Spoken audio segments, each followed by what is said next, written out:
Hello and welcome to the Ice Guys. This is the show that takes you into the world of the National Hockey League. Every game, every day, from a betting perspective. With pro sports handicappers, Ian Cameron, Alex P. Smith, and various guests from the world of hockey and sports betting. And now, here's your host, Ian Cameron.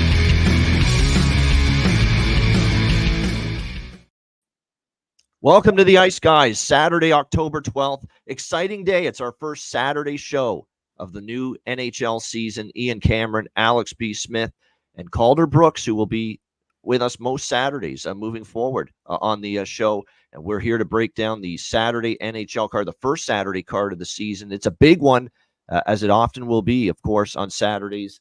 And looking forward to it. We got one day game with LA, Boston, and then we have 12 night games, 13 games total on tap today for this Saturday slate. So looking forward to it. So with that in mind, we're going to keep the recap of last night very short, very brief. Tampa Bay, credit to them. We cashed with the Lightning plus 135.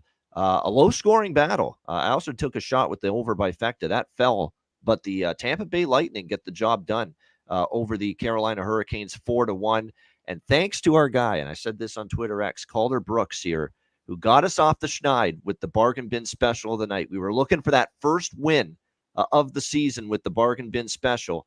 And our first-time guest yesterday, Calder Brooks, delivered it for us with Nikita Kucherov over 2.5 points plus 375. And he did one better. He didn't just get 3 points. He got 4 points, a hat trick and 4 points. He factored in on every Tampa Bay Lightning goal last night against Carolina. So, Calder, we thank you very much for getting us our first dub with the bargain bin. Well done. Yeah, I'm kind of worried I used up all my luck on the first show here, but we'll try and keep that rolling. No, it was great. A great win for Tampa. Vasilevsky looked sharp. That's very good news for Tampa Bay. He looked very solid in the first game of the season. So, for the first time in years, I felt the Lightning a little bit undervalued coming into the season, and they live up to the billing in their first game last night with that victory. Chicago and Winnipeg, I thought the apocalypse was upon us, quite honestly, watching that game. That we were actually going to see Arvid Soderblom register not just a win, but a shutout win in that game, but it was too good to be true. The Winnipeg Jets break Chicago's heart with the game-tying goal, final minute, 1-1. And then, of course, Mark Scheifele times 2, getting both goals for the Winnipeg Jets. They win 2-1 in overtime. Where's the offense for the Blackhawks? It's been tough these first two games for a team we thought on paper. Look, they're lined up to have a better offensive team this year with the additions they've made, with some of the acquisitions that have been brought in, but it has not come to fruition yet. Now, can't panic. It's only 2 games. We'll see tonight. They're back in action on a back-to-back against Edmonton. We'll see if things change with that, but certainly the Blackhawks have not shown that offensive bump I think a lot of us thought this roster would be capable of bringing so far this season. But tough loss. I mean, to go from, having the 2 points a minute away and then to lose in overtime. Tough one there for the Chicago Blackhawks. How about Winnipeg, 2-0, and they've played very good defensively. And Connor Hellebuck has played well. Let's give him credit. Bad preseason, rough second half of the year and playoffs last year, but he's had a nice solid 2 games to begin the season. Winnipeg giving up just 1 goal in the first 2 games combined in their victories against Edmonton and Chicago. Then the 2 late games, St. Louis, Vegas. Vegas looks impressive. Vegas looks to have a better offense than I thought. I thought they'd have to win games low scoring. I worried about losing Jonathan Marchessault, Chandler Stevenson in the offseason. But boy, oh boy, Eichel has been good in the first 2 games. Stone's chipped in. Victor Olofsson's been great. Ivan, how about my guy, Close Shave Barbashev? Back-to-back terrific games from him. I knew there's offense in him, and I think Vegas thought there was. They wanted to see more of it this year. Well, they're seeing more of it from Ivan Barbashev. And he scores against his old team, and they take down the St. Louis Blues. They were ultimately in a tricky spot last night, back-to-back after the comeback against San Jose. But Vegas looks good. 2-0, solid wins against Colorado and Vegas to begin the year. And then Vancouver, we cashed in again last night, fading the Canucks. And again, I thought they were a little overvalued, a little overpriced in the betting markets coming into the season. Now, greater target on their back, too, after the great season they had last year. And Philadelphia finds a way. They tied it in the third period. Ayrson was solid in net. And then, of course, they get the win in a shootout over the Vancouver Canucks last night, 3-2. So we cashed the Flyer team total over and the Philadelphia money line split. And the Philadelphia money line was at a very nice price last night in that game. Solid road effort from John Tortorella's group. I got it as high as plus 170. So it was a really nice price there with Philadelphia. And, you're not going to get your preseason plans of attack right all the time. But my preseason plan of attack, Alex, and I've said it, was I thought there'd be spots to fade Vancouver early in the season, just a little overpriced. And sure enough, 0-2 start, losing, albeit they get the loser point, right? They do get 1 point in the overtime loss to Calgary and 1 point in the shootout loss last night to Philadelphia. But still 2 losses to start the year for Vancouver. They'll be fine, I think, long term. But I just figured no Demko, some new faces. Like I say, now teams are going to know, hey, Vancouver was pretty fucking good last year. Like, let's be ready to play when we play Vancouver and put it all together, plus them a little overvalued and overpriced after the success of last year. And it's been the perfect storm for me to at least jump in and cash a couple tickets against the Canucks early here in the season. Alex, your thoughts on Friday night? Yeah, well, one thing with the Canucks too, notice 2 games going past regulation, so we might have a new team to add to the draw season portfolio. Yes. As there's a couple of others have already kind of come in so far, so that's something to keep a note of. But obviously, the game that I watched pretty much every minute of was Hawks and Jets. And wow, the CHSN presentation has to be the worst in the NHL right now. It looks like a broadcast that would be on public access 25 years ago. It was just really bad. The dimensions of the score. There's nothing telling you if there's a power play going on. That was just terrible. really The bad. score bug's awful. It's awful. It makes Rick Ball and Darren Pang look bad. They're phenomenal, those two guys, and yet the network is making them look bad with the presentation on the screen. Yeah, absolutely. Yeah, it does. It really does takes away from them. Even though, like I said, they do a fantastic job. But on the ice, I mean, like you said, Arvid Soderblom. There isn't a person on the planet who's more critical of this gentleman than myself. And he played his ass off last night. He arguably played the best game of his entire NHL career last night, and he got screwed. Absolutely screwed. And the goal in overtime was just absolutely insane. What is Philip Kurashev doing? This is now 3 goals so far where he's just been a turnstile and completely lost, and he's staring at the eventual game-winning goal, like just completely losing Scheifele. And he's supposed to be an offensive catalyst, and he's not doing that. So if he's not doing that, what the fuck is he doing right now? Exactly. Nothing. He's wasting. He's breathing up air, taking up a roster spot that somebody else could be using right now. It's absolutely ridiculous. So he needs to get it rolling. And whoever the hell is running, like I said, whoever's running the power play, running the offense right now, like their job needs to be in serious jeopardy. Like you got 2 games, in my opinion, to fix this shit. The offense, there's no reason you should be scoring just under 4 goals to combined in the first 2 games when you have this kind of top 6 talent. Okay, not you're gonna blow everybody out. You're not gonna start scoring 6-7 goals a night. But this is a team that should not have any problem scoring 3 goals a night, without question. Especially when you give them power play opportunities. Like I said, whatever this experiment you're trying to run with having Foligno and having Maroon, having the bigger bodies in front, it's not working properly. And you're not getting quality passing right now. You're not getting quality breakouts right now. Like this is shit that was supposed to be worked on over the last couple of weeks, and it hasn't. Nothing's been taken care of. This looks like the same bullshit offense we saw all last year, and that's unacceptable. So something's got to change on the coaching front and on the personnel front offensively for the Hawks. I see Jarek Rubel knows this Hawks team well. Derek King is dead weight. There you go. Maybe it's his fault. You're right. Maybe he's got a piece of it. Yeah. I'm trying to think who runs their power play. Who coaches that? I always thought that was weird. Designated assistant that coaches it. Right. And he's like but that's the thing. It doesn't seem like they have anybody that's designated for anything because Derek King, as we know, mostly was running the defense when he was head coach. So he's supposed to be part of the defensive wing. Is he running both sets? Is he running all of the special teams? And this has been a Hawks issue going back to, since they won the cup. Have guys who are designated to do certain shit. Have one guy run the power play and offense. Have one guy run penalty killing defense. Your coach is supposed to overview everything. Like, just common sense, basic knowledge, right? Yeah, I I get it. agree with that. Yeah, there's no doubt. That's the way it should work. And have someone run one area and one of your assistants run the other. But you're right. I expected more from Chicago's offense than we've seen so far. Without it, I think a lot of people have. Calder, your thoughts on anything from last night, the 4 games that took place? Yeah, that the Khrushchev blunder in overtime was just so blatant. Like, it was so obvious how, I don't know why he let Scheifele, like, he got on top of him almost like it was a normal 5-on-5 situation where he was just kind of coasting out to the D, but it was really bizarre. Stuff you would not do as a player, Calder, right? Am I right? Yeah. You just have to, like, it's 3-on-3, man on man. And you got to be on the D side of it. Like, there's just, you have to do that, especially at the NHL level. You have to be above the puck, as they say. Yeah.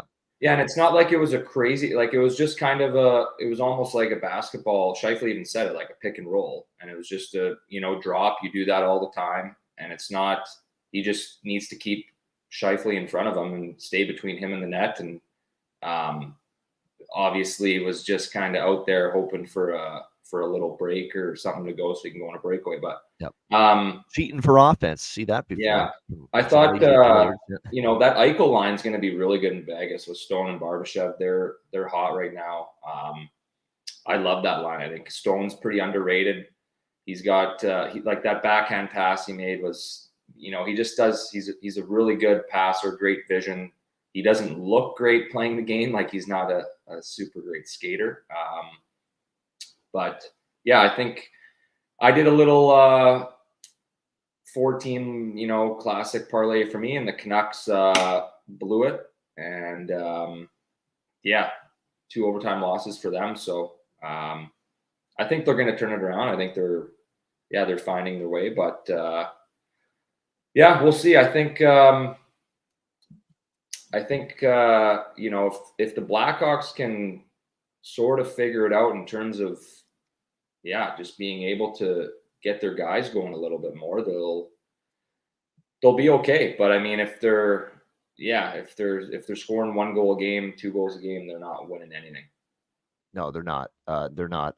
Maybe when Brossoit gets back, they'll be able to get away with winning a 2-1 or 3-2 game. But that's the thing. That's the thing. It's not even about, it's not a goaltending issue. You got the best game ever from Soderblom. Yep. We talk about how you can't waste certain efforts. You certainly can't waste an A+ effort. We know we're going to get that Soderblom every night. No, of course not. But you wasted it last night. A gem. Like Marty Brodeur couldn't have played much better last night, honestly, than he did. Win or lose at this point now, you have to bet against Soderblom his next start, just off of law of averages. Unless it's a price like tonight, where the Hawks will be plus 300, you have to bet against them. Just off of that, so you can't waste even a C average start from Soderblom. Certainly not an A+ effort. Yeah. No, and that's what's unfortunate, because we know this goalie struggled, and that's another reason why it's going to be tricky to trust him. Even is that a true sign of a turnaround? But when we have seen before, he's had a couple good starts, and then he's not been the same the very next time. So that's going to be interesting to see, how he fares, because that's a shame, though. He was really, really good last night, and to waste that effort and not get the win, that's unfortunate, like I said, for Chicago in that one. All right, we've got 13 games here for this Saturday, and the first one starts in a little under an hour from now, the one and only day game, afternoon game of the slate. The Los Angeles Kings taking on the Boston Bruins. Boston minus 150, home favorites, 5.5 the total in this game. Well, from a side perspective, I don't really want anything here. I'm not a big fan of LA coming into the year. And obviously they beat Buffalo 3-1, but Buffalo's looked pretty rough in 3 games. 2 losses to New Jersey, who, by the way, got beaten pretty soundly by Toronto, I would say. Toronto was in control most of that game. So it's been a really tough start for Buffalo, and I don't want to give LA too much credit for beating the Sabres the other night, especially when the Sabres outplayed them. Kemper had a good game, and then they got into penalty trouble late, and LA stole the game late. Got a late go-ahead goal from Kopitar, natural hat trick for Kopitar. It'll be a little tougher now here against Boston, but Bruins have, and Jimmy Murphy said this yesterday, and he likes the Kings in this game. He actually said it. He likes the Kings plus 130. He recommended them. I'm sure I don't want LA, but I'm not laying it with Boston either. Their defense, and Jimmy said this yesterday, their blue line's a mess right now through 2 games. They haven't looked good. Florida lit them up. Montreal lit them up. Let's not forget they gave up 4 goals in that game against the Montreal Canadiens the other night. They've got some issues on the back end, and I know Jeremy Swayman is starting, but again, it's only his second start. He looked a little rusty. He looked a little, not sharp the other night against Montreal, product of no training camp, no preseason games whatsoever. And Boston, by the way, 2 games that flew over the total. So I'm going to go with a small over by Fecta here in this game. And I like the 1.5 in the first period more than the full game. I could see this being 1-1 or 2-0 or something like that in the first period. Maybe then it slows down a bit.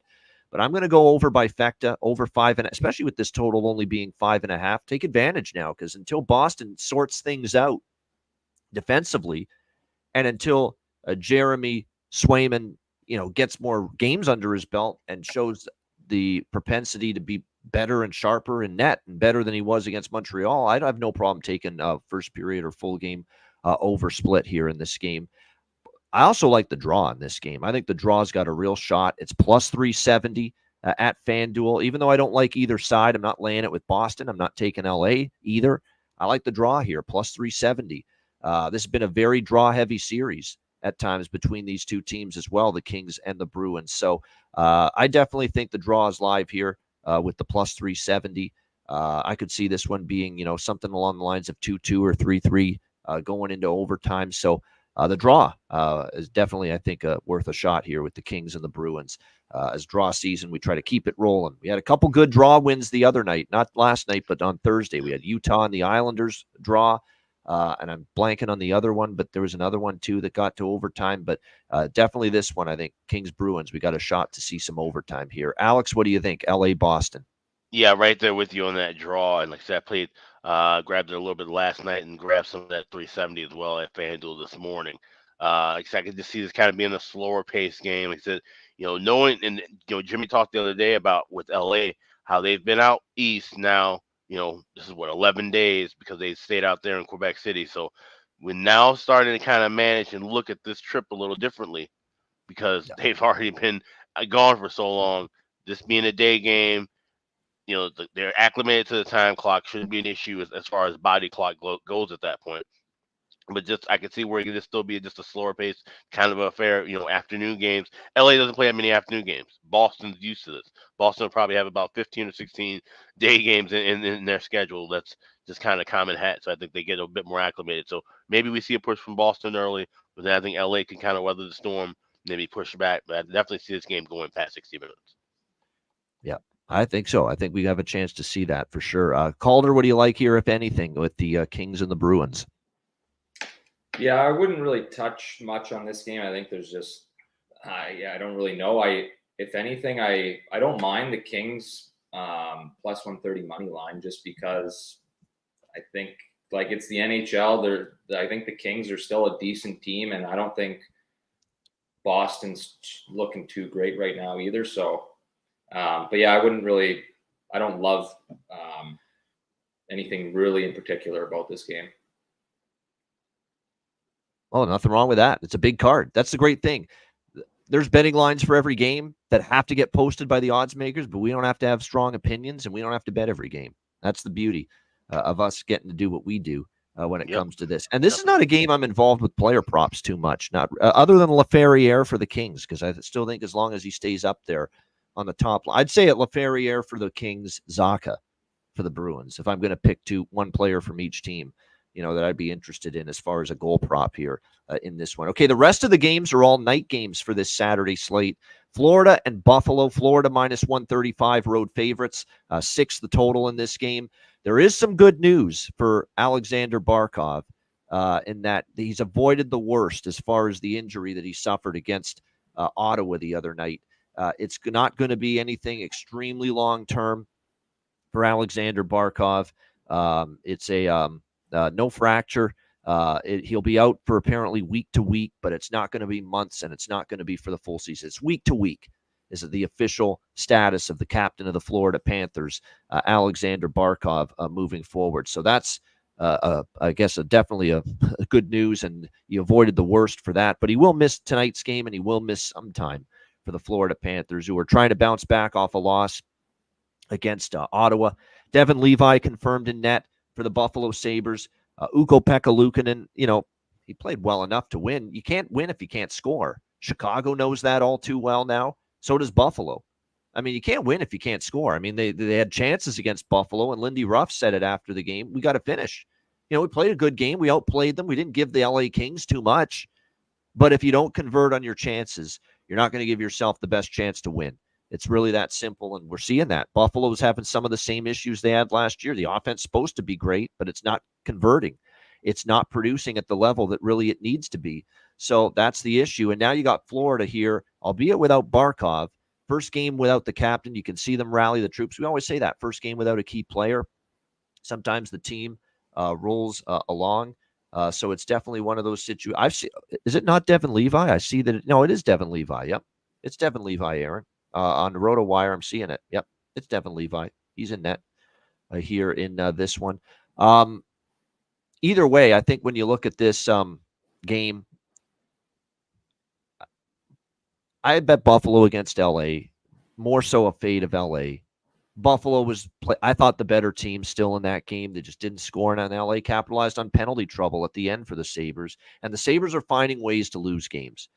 So I don't want Buffalo at all, I can tell you that, especially with Florida off a loss. But I know the moment I start fading Buffalo now, after trying to take them the other night, watch them rise up here in this game as a home underdog. So when you don't have the best read on a particular team, especially early in the season, it's okay to pass. It's okay to pass, and that's what I'm doing here with the Panthers and the Sabres passing. Buffalo's been an under team. The 2 games with New Jersey over in Europe, the game against LA, they've both gone under the all 3 games have gone under the total, so I'm not exactly giddy to bet an over here in this game either. What do you think here with this one, Alex? Florida, Buffalo. Yeah, it's funny. The one thing that's sticking out to me, and like I said, even though they said Buffalo being an under team, I don't like where Buffalo's at right now. And like I said, I think Florida, the next man up mentality, with Barkov gone, could be in effect here. We know Florida has more than enough players to still score without number 16 in the lineup. So I'm going to go Panthers team total over 3.5 plus 128. Buffalo hasn't proved to me that they've figured out some of the issues that they've had early on. Like I said, they can't score, and are they going to shell up defensively and continue to try to just play the shutdown kind of a game and grind it out? You can't do that against Florida. Florida will wear you down to death along the boards, especially a team like Buffalo. So that won't work out for them. So yeah, 3.5 over 3.5 team total. If this does become a track meet, then I get my 4 goals, and that's fine too. So that's the only play I got here with Florida Buffalo. Yeah, I just don't love the price. I mean, Florida minus 135. I lean, and I certainly would only take the Panthers. Take the Panthers. I don't want to bet against a good team like this off a loss, and a team that's 9-1 against Buffalo in the last 10 meetings, by the way. And you're right about the under history in the chat, someone mentioning it, Alan. 6 straight unders between the Panthers and the Sabres. It's actually been a very low-scoring series history. 6 straight unders between these 2 teams. John Massey likes first period both teams to score. Florida off a loss, trying to get off to a good start. Buffalo trying to show something offensively after the doldrums they've had early. I could see it. Problem with that both teams to score is Buffalo's got to put the puck in the net. And I don't think they've scored a first period goal this year yet. So that's the tricky part. I get the logic. First period over at this point.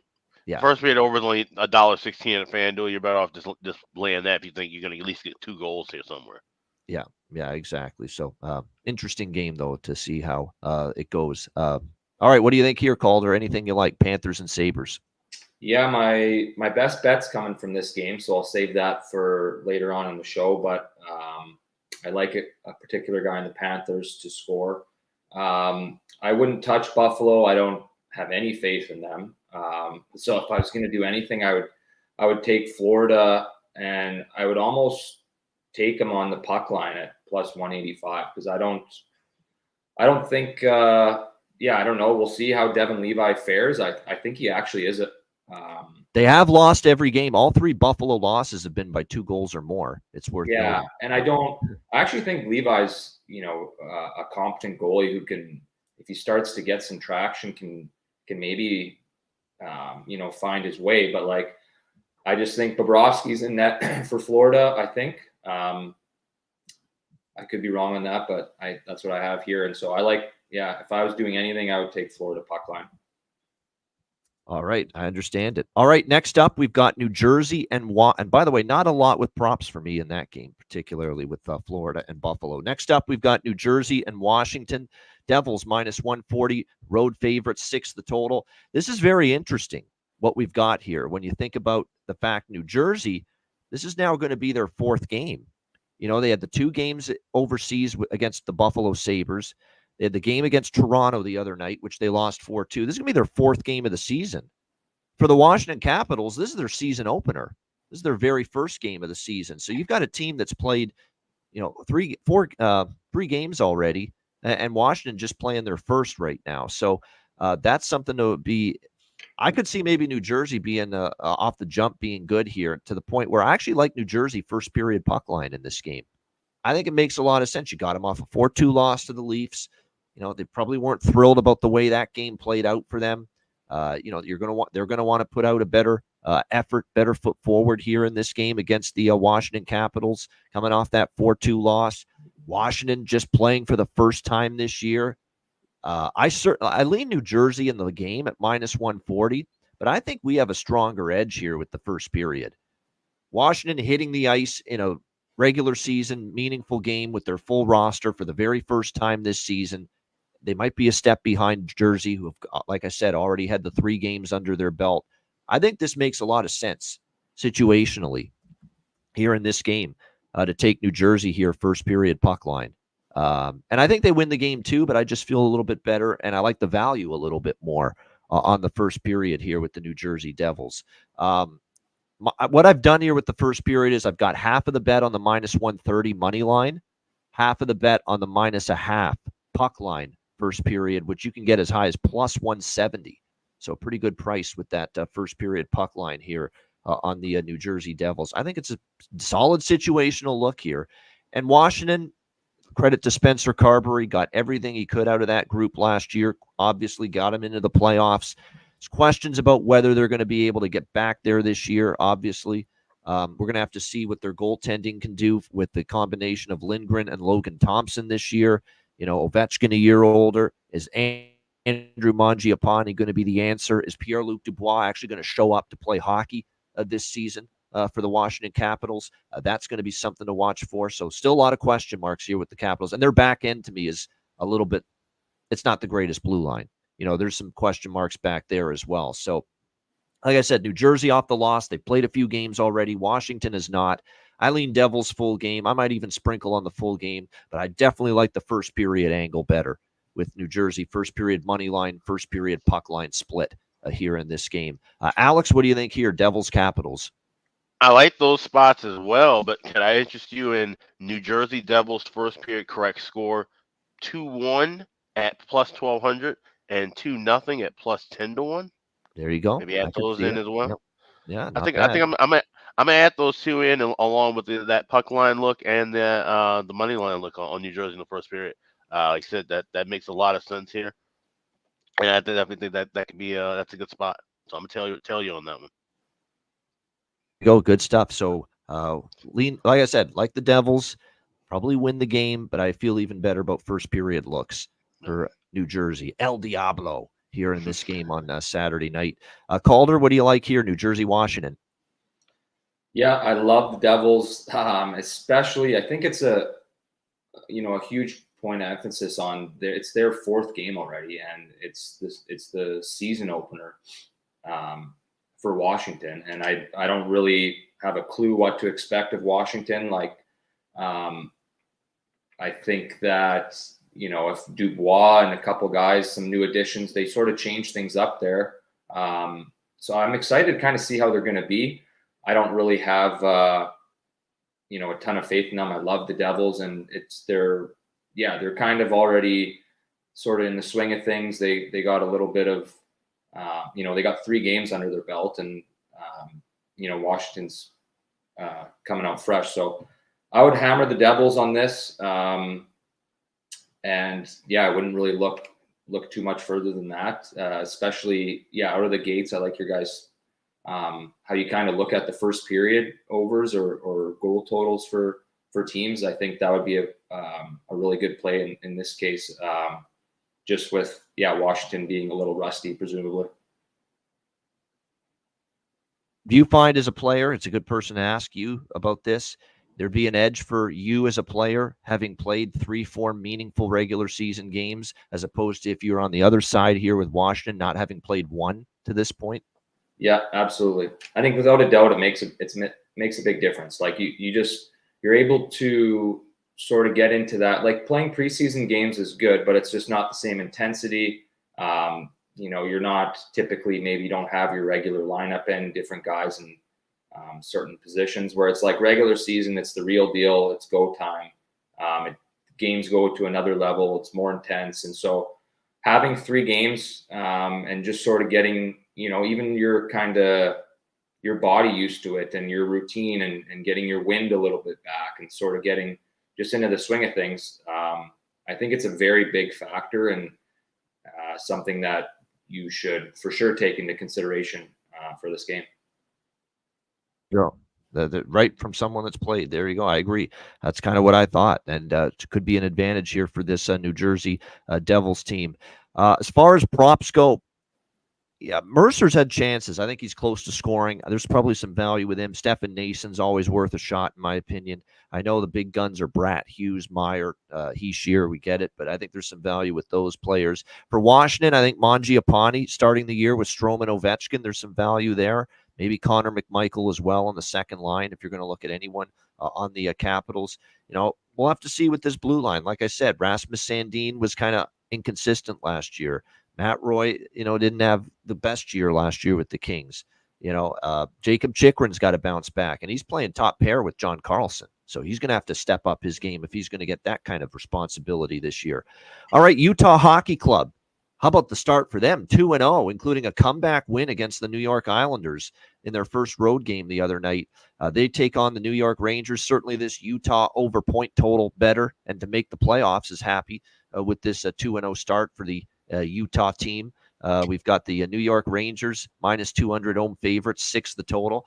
Poor Butch Goring. He had a tough time trying to figure out how to say the team for the Utah. He said the Utah Hockey Club team at one point during the Utah Hockey Club team. Yeah, he was sputtering over how to properly address the Utah Hockey Club. But that was pretty funny. That was a clip that was going viral on social media on the Islanders broadcast the other night. But good stuff with that.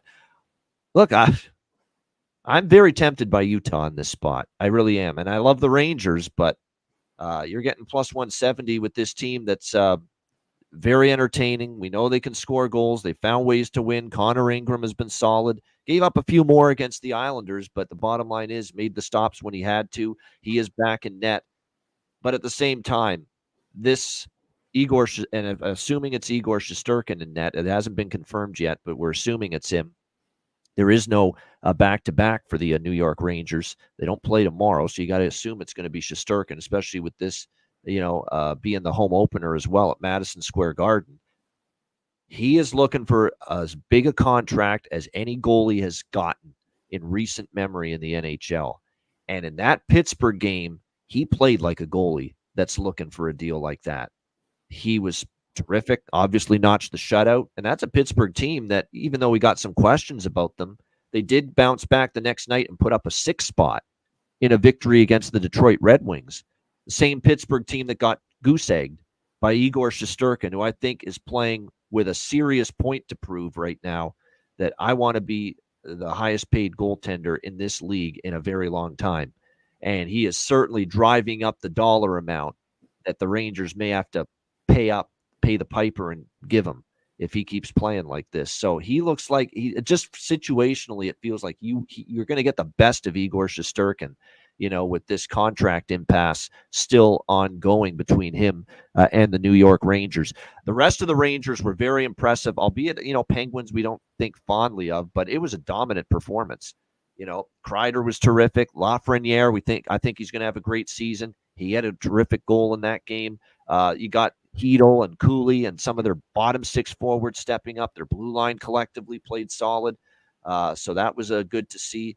I think when you look, too, at this New York Rangers team, keep in mind as well, they didn't even have Ryan Lindgren. He's out to begin the year with the upper body injury. So they played without all six of their, defense, a key one in Lindgren. And still, as John Massey says, no odd man rushes for Pittsburgh. It was a very, very well-played defensive game, and Shesterkin took care of the rest. So I'm a little conflicted because Utah, to me, is a team I want to back. Utah overs are certainly something I'm looking at. I lean in those directions, but Rangers are really good, really, really good. And with all due respect to Chicago, who's now 0-2 in the Islanders, this is a step up for Utah, playing a true heavyweight, a true elite in the Eastern Conference.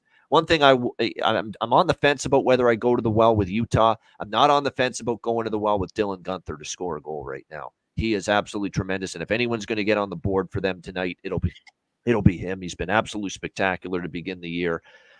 So I've got a lukewarm lean to Utah in the over, but I don't love it, and I don't love the idea of going against Shesterkin with a serious axe to grind and point to prove to try to get this number on his next contract driven up to the point where the Rangers are going to have to give in if he keeps playing like games like he had against Pittsburgh.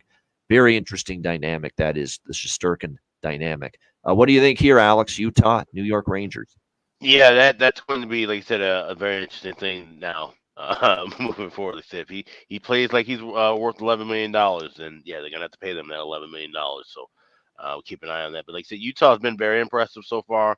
And like I said, we like that. At least I like the angle of them being on the road right now after getting that first win, and now having to build off of that comeback win. Like I said, this is now the time. We had a lot of former players on during the previews, and they all talked about.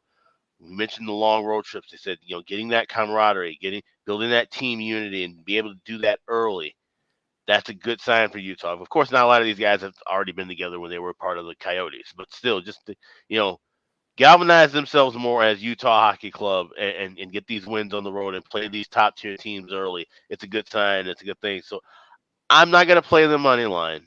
I will be kind of looking and leaning toward them live. If I see them really give an effort, if this is a tie game after the second period, I might look toward grabbing some Utah live. But I love this first period over. I think we get goals going both ways. A smaller play on both teams to score in the first period. And like I said, Dylan Guenther to score. It's not bargain bin range, but still it's plus 230. That's I think that's way too high for a guy who's been scoring like this right now. So I'll have that on my card as well. Yeah. By the way, Utah, for those of you that like overs, and I know Alex and we sure do, Utah first period over, full game over is cashed in both of their games this year. Keep that in mind. They're 2-0 first period over, 2-0 full game over. And the Rangers had their game against Pittsburgh go over in the first period. It was a push on the full game total, but that's all because Pittsburgh couldn't dent the armor of Igor Shesterkin. So I still lean overs, and I lean over by Fecta as well. I'll be honest, I always come on this show and games I'm on the fence with like this. By puck drop, I'm sprinkling at least, a quarter unit. Something smaller on my leans that I say on the show that I'm not sure I'm going to bet. I'll be honest, right? That's me, Mr. High Volume. I'll end up on Utah and probably a little over by Fecta, but small. I stress, keep it small because this is not a strong opinion for me. What do you think here, Calder? Utah, New York? Yeah, I think it depends if Utah went out last night in New York City, really, if the guys had a night out or not. I think it's a pretty good road trip for them, switching things up from more of a little bit more mellow city in Salt Lake. And they're in the big city of New York. So I'd like to know if I had any insight on if the guys had a night or not. That would go into me betting. I think that goes for all of us. Yeah. I hope they did. I think you can enjoy yourself and still come to play the next day within reason. But I think New York's a far better team. I'm not going to touch them on any like minus 200 on the money lines. So I kind of like what Alex said about waiting to see maybe during the game how things are shaping out, and if it's a close game going into the third period, maybe do something on Utah. And I think the one guy that I think is going to have a big year and is making huge, like last year had a big season, Lafreniere. How do you say his name? Lafreniere. Yeah. Yeah. A lot of people say Lafreniere. I've heard that a lot. Yeah. Well, I was about, So Lafreniere. That's how I say it. Yeah. He's become like a very high end, points player, like top 6 guy. He wasn't really putting up points early on. Now he is. I wouldn't mind. I kind of like him to have maybe a goal or point because I think he's going to have a big season, and he had a highlight reel goal the other night. So that's my thoughts on that game. Yeah, I find the last couple of years we've seen these teams get off to these hot starts, and there'll be a leveling off. Even with Utah, there'll be a leveling off at some point. But there's a lot of times these teams they play with great confidence. They've got some great rhythm going, and you can just repeatedly cash in with them in these underdog price ranges. Just look at Utah as an example potentially of that. So it should be interesting. Yeah, the Rangers narrative, Trouba to score because he's been under the microscope there locally, especially coming off the last year. So we'll see how it goes. We'll get to Pittsburgh in a moment, but I see they've confirmed their goalie, and it is Darcy Kemper for LA in the game that is just about to start against Boston, as we kind of expected it would be. It's Spencer Knight going for Florida, not Sergei Bobrovsky in that game against Buffalo. There you go, and there's why the Buffalo money's pouring in. It's just amazing. And Matthew Tkachuk out. Oh, so there you go. It's Tkachuk out and no Bobrovsky. So that's why all the Buffalo money. I'm still not betting Buffalo. Sorry, can't do it. Won't do it. I might want to cash out of my team total now with Florida. If you have a cash out option, I would advise that. No Barkov, no Tkachuk. Well, let's see Carter Verhaeghe get going here. I mean, he's had a bunch of chances. We'll see. That's a lot though. That's a lot though. And on a big card, So there's still nothing that can get me to Buffalo though after these first 3 games to bet Buffalo. I should say tonight. Reinhart against his old team. You're right. I didn't mention that, Mims, but again against his old team, Sam Reinhart in that game. Yeah, I could see him scoring, but again, you're not getting value. He's like plus 150 to score. Sam Reinhart most nights. Pittsburgh and Toronto. Next up, we got the Leafs minus 190 home favorites, 6.5 the total.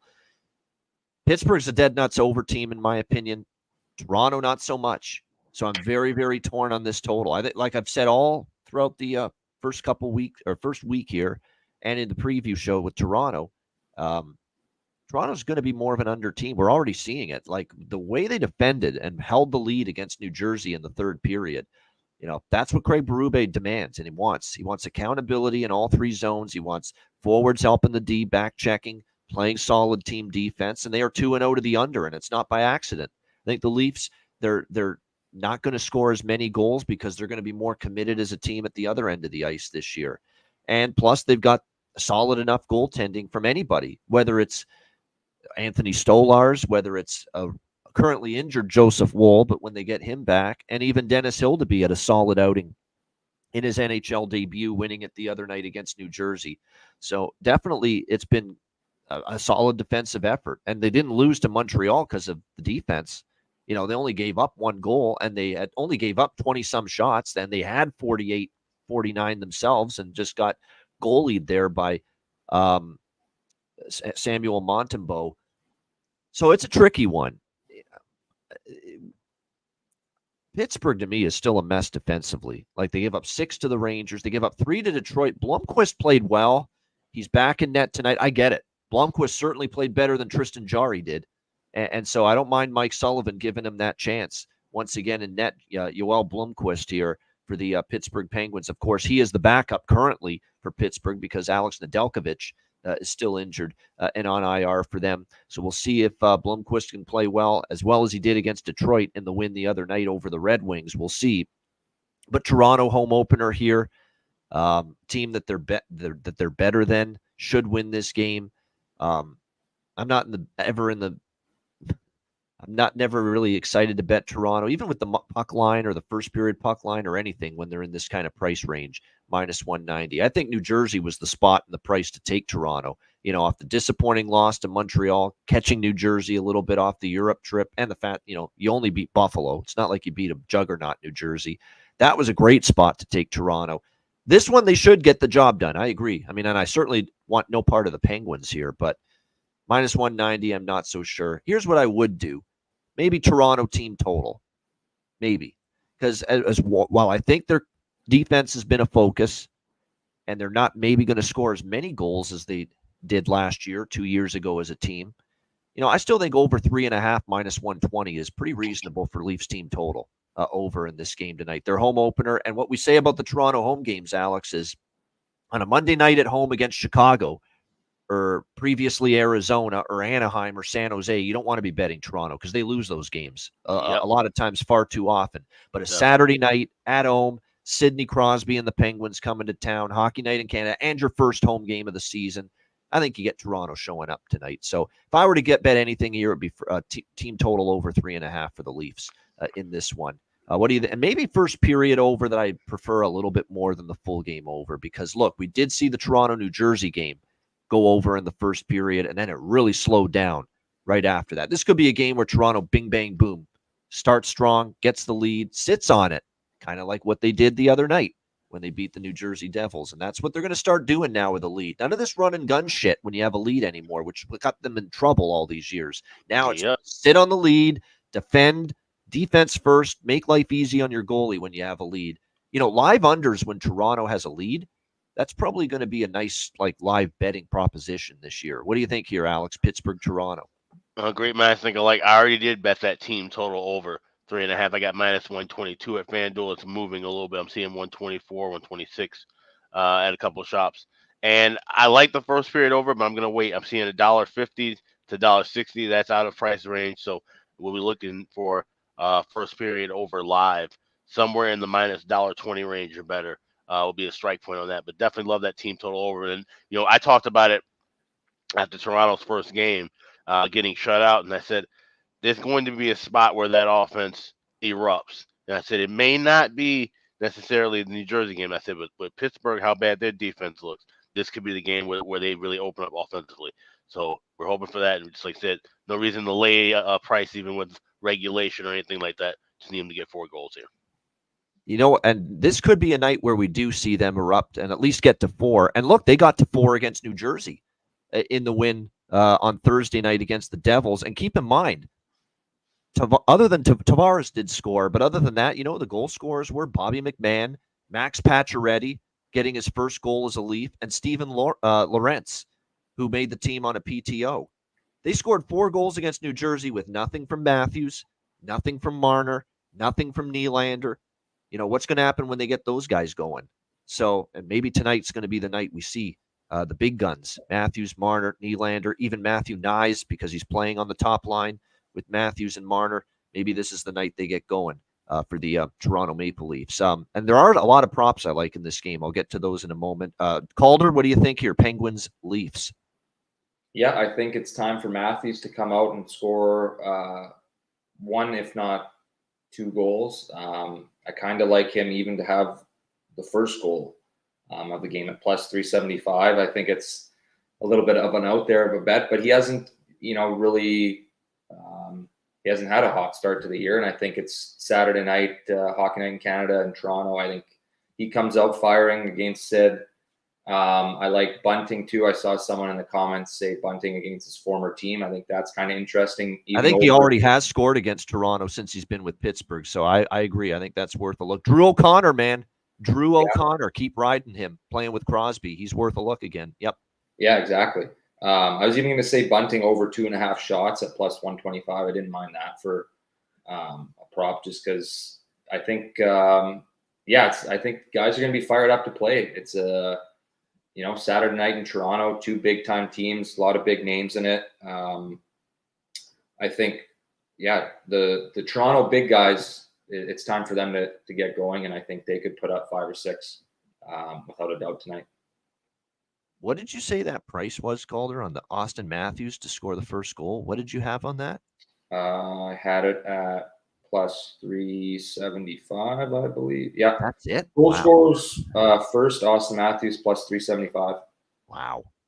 She's not getting a bargain on that. Plus that's plus 375. It's a bargain bin price, but to get the first goal, that's plus, wow. There's got to be better prices out there than that. FanDuel's got $650. Yeah. Okay. Oh man, you got to start line shopping, my friend. Yeah, I was like $375. Yeah, I'm like that is awfully low for first. Like I'm like no, that would be like an anytime goal scorer. I'm like no, that would be minus a price. Yeah, that's crazy. He's minus 150 for anytime. I use bet 365, so maybe I got to switch. And I love use another book for that. No, I love 365, but that doesn't mean they're always going to have the best price and the best odds for everything. And clearly they don't. I'm glad you guys brought that up because I don't even know. I don't know if that's really. I thought it was okay, but I'm kind of in the dark on if that is reasonable or not. So that's good, you guys. Not reasonable when I can get plus 650 at FanDuel. It's definitely not reasonable. Yeah. Well, there you go. Yeah. Okay, well, disregard that. I actually do like him. Well, if I had him at plus 650, that's why I would really sprinkle. Now that's not bad. That's when I start to get interested, and I understand why he's that low for first goal. He's Austin Matthews. He's a guy that scored almost 70 goals last year for the Toronto Maple Leafs. So yeah, I get it. Yeah, as far as props, Bunting, Drew O'Connor. Look, Beauvillier did cash in with Sidney Crosby against Detroit, so I wouldn't hate taking a shot with Beauvillier. For Toronto, I'm going to go back to the well with Matthew Nyes. I think this could be a night where Nylander, Matthews, and Marner make an impact. Nick Robertson has not carried his preseason over, so I'm going to probably lay off Nick Robertson. This will probably be the night he scores. Watch it happen for Toronto. But yeah, Matthew Nyes still value to me on that top line. And look, I'd go back. I'd go to the well. I'd take a shot with Pacioretty, the three guys that scored the other night, because I thought they had a multitude of chances. Pacioretty, and even on the fourth line, McMahon and Lawrence, I should say, for Toronto. They really generated a lot. You put a couple bucks on those guys to score, it could really pay out for you. So keep an eye on that for sure. Those guys on the bottom six really have played well so far in 2 games for Toronto. All right, next up, Nashville, Detroit. We've got, and by the way, we expect Stolarz to be in net for Toronto tonight. Just hasn't been confirmed yet. Nashville, Detroit. We've got Nashville minus 140 road favorite, 6.5. The total in this game. Yeah, that tells you all you need to know about Detroit's goaltending this year and how much we question it. And their D, really. Their D was not great either against Pittsburgh the other night, the 6-3 loss at home. But Ville Husso had a great preseason. Really, really good preseason. He earned the opportunity to be the opening night starter in net for the Detroit Red Wings. But unfortunately, his preseason performance did not carry over into that first regular season game. It was not a great performance by any stretch for Ville Husso. Pittsburgh wins 6-3. And sure enough, Derek Lalonde is already playing musical chairs with the goaltending because no Ville Husso tonight. Cam Talbot confirmed in net for the Detroit Red Wings tonight. Now it's his chance to step up and see what he can do here. Nashville in this one, obviously Scott Wedgwood started against Dallas. That was a great hockey game, back and forth. Dallas gets the 4-3 win. UC Saros day-to-day with a lower body injury. It's a short-term injury. Wedgwood started against Thursday with Matthew Murray, the younger Matthew Murray, backing him up. There's talk that Saros might be good enough to go tonight, but we'll wait on that. It hasn't been confirmed yet. Even if it is him, I like over in this game, first period and full game. I'm going to go over by Fecta. Talked about it. Nashville is going to be more of an offensive team this year. No question about that with adding Stamkos and Marcia. So look at the deeper lineup they have. They can slide Evangelista, Tomasino, Thomas Novak down the lineup. They still have the great top line with Philip Forsberg, Gustav Nyquist, and Ryan O'Reilly. It's just a deeper offensive team. Defensively, they're solid, but did give up 4 in the loss to Dallas. Detroit's definitely better offensively than defensively. I trust Detroit to score with DeBrincat and Kane and Larkin and all the offense they've got through the top 6 for sure. JT Compher, Vladdy Tarasenko. I mean, they can score, but that D is a problem. And we said coming into the year, D and goaltending was a big concern for the Detroit Red Wings, and those concerns were not. Those concerns actually were exacerbated after that loss to the Pittsburgh Penguins. So for me, and I think Nashville bounces back. They're the better team. They're off the loss to Dallas, but I don't want to lay $140 necessarily with them.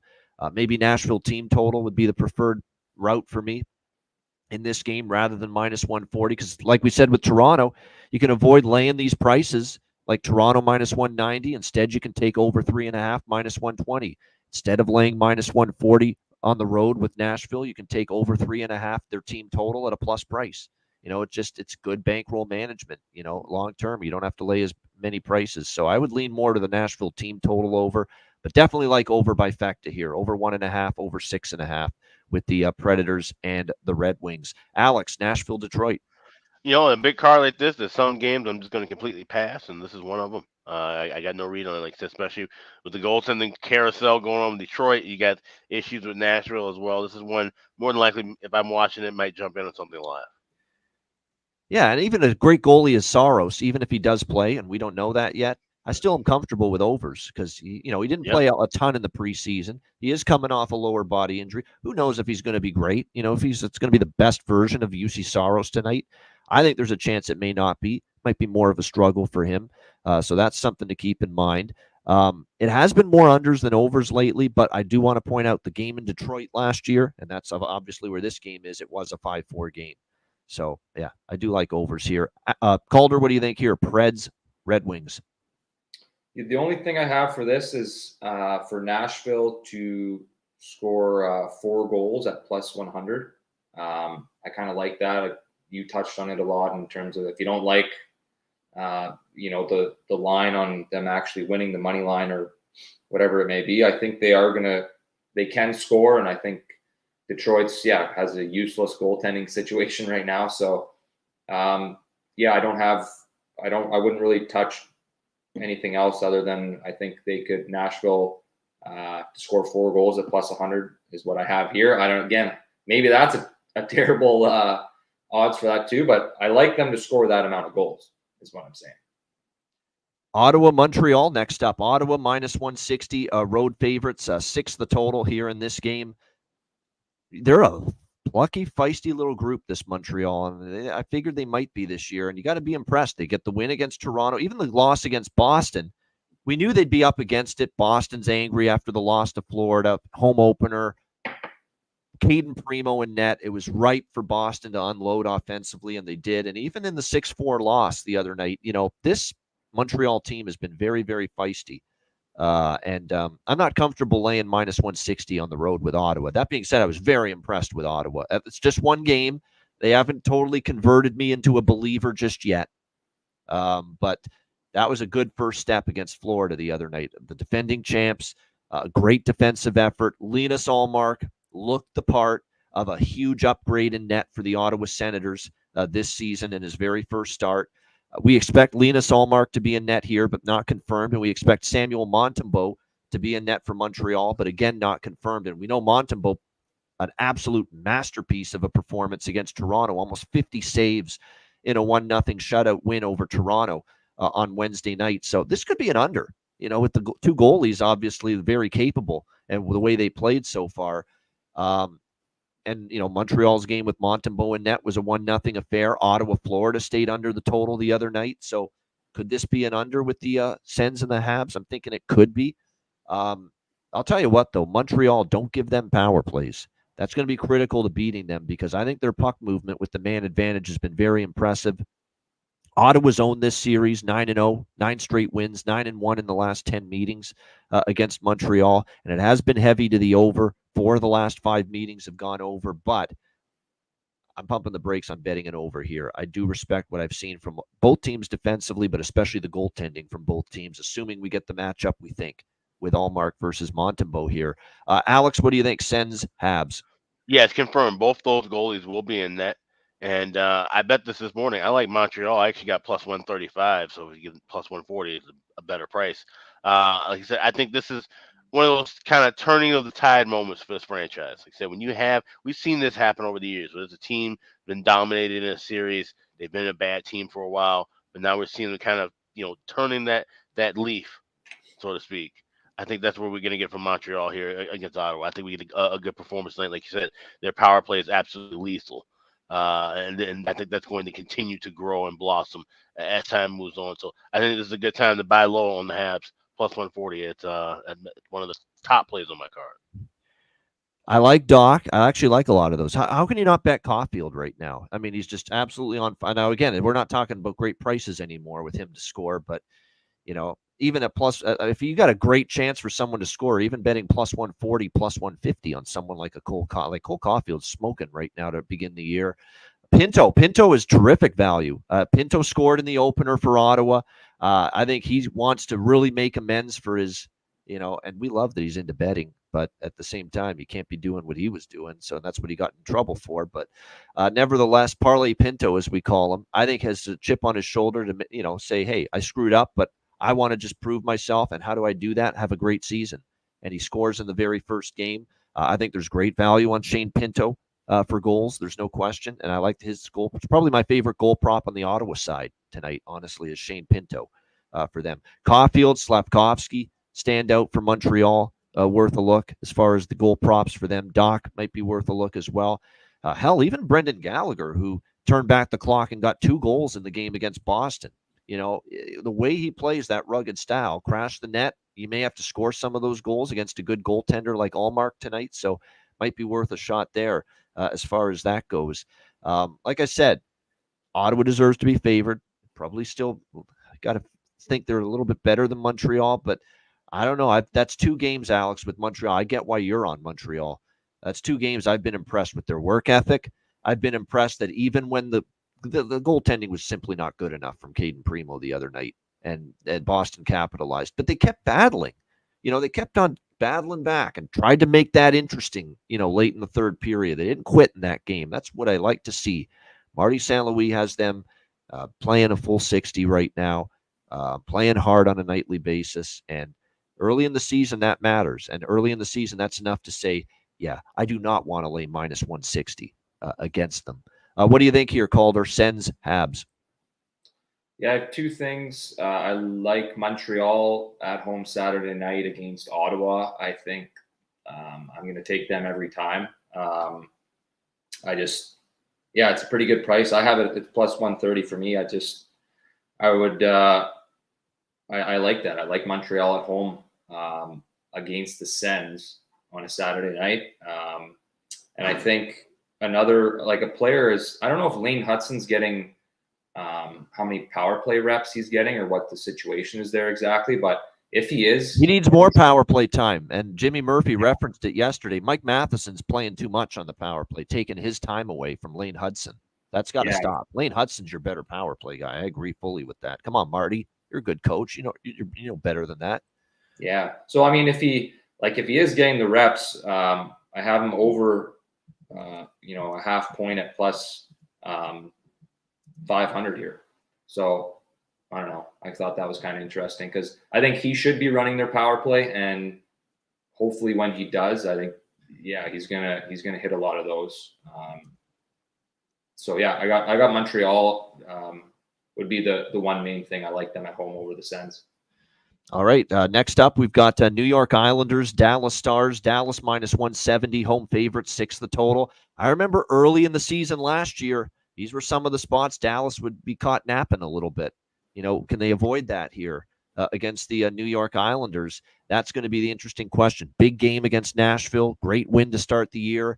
We know this team's excellent. We know they're a contender and all that, but we know in an 82-game schedule, there's going to be nights, again, you're caught napping, you're lethargic, you're at your best.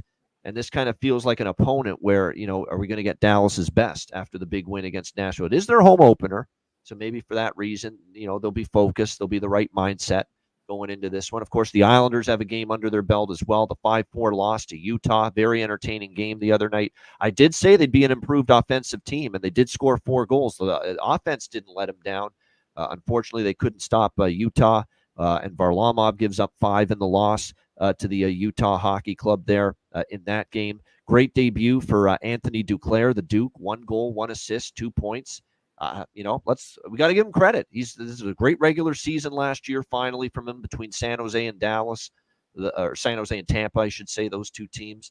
And he gets 2 points in his Islanders debut the other night. And then Siplakov, who are the 2 guys I talked about in that Utah Islander preview the other night? Siplakov and Duclair, and both of them scored. That they would be better on an offensive team because of those 2 guys especially. And sure enough, they both scored for the Islanders against Utah the other night. So this is probably one where I could see goals again, an over by Fecta. I'm interested.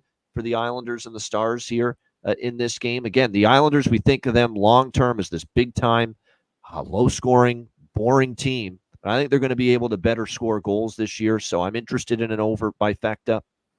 And based on series history, and based on the fact, come on, this is the Islanders, right? We know that.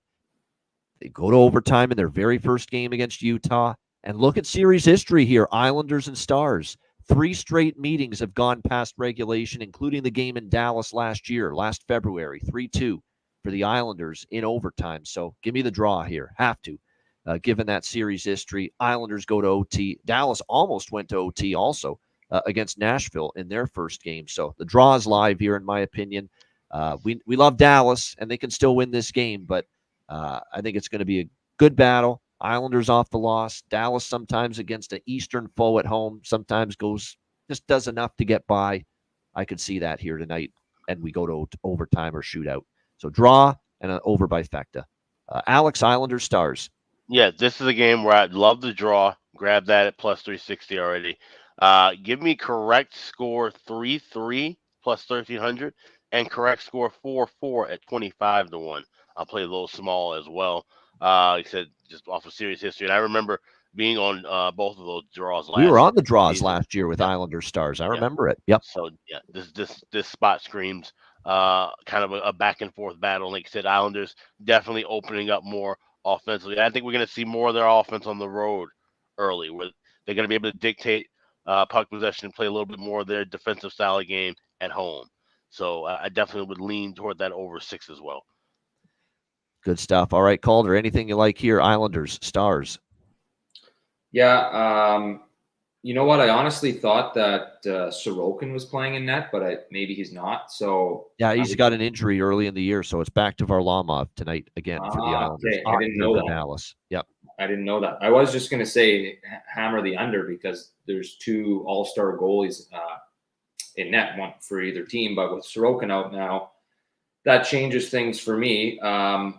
I think, I like Dallas to win. I don't know if I really touch them on the money line there. But yeah, like you guys talk about the ties and with what the Islanders are typically known for doing, maybe that's something, but I don't really have much on that. I was going to say the under with those 2 goalies, but one of them's out. So I'm not going to touch much on this game.